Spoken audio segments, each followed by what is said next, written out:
Yan ay mushrooms. Pwede ba kaya ito makain? Is it edible? Mushroom.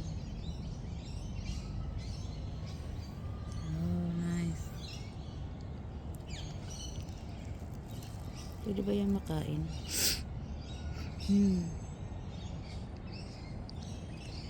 Dalawang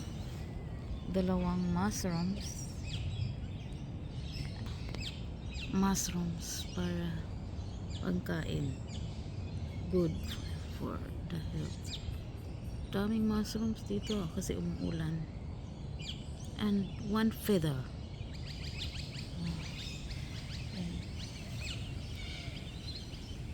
liit, small one, and the one small.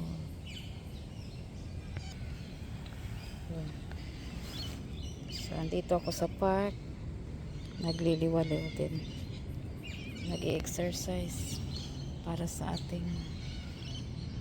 maging body fit. Para bumaba lang yung ating mga dapat pababain. Blood sugar and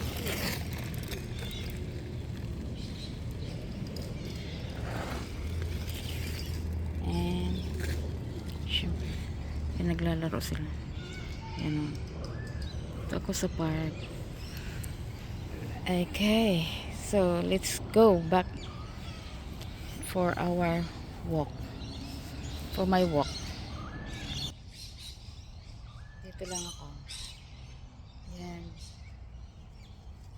Ito na lang ang aking ginagawa para after ng simba, dito naman ako sa park.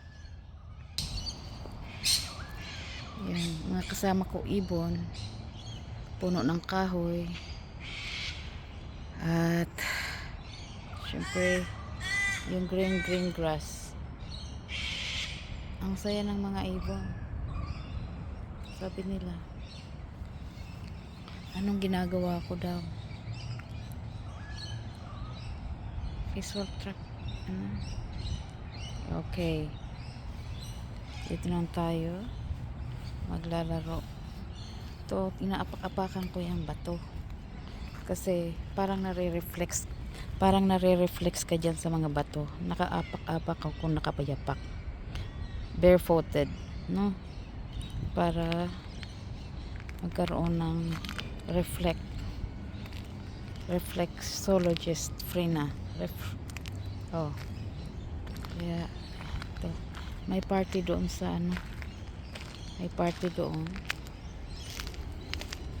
Ito, hindi ko alam kung flowers ba yan o dahon din lang, dahon.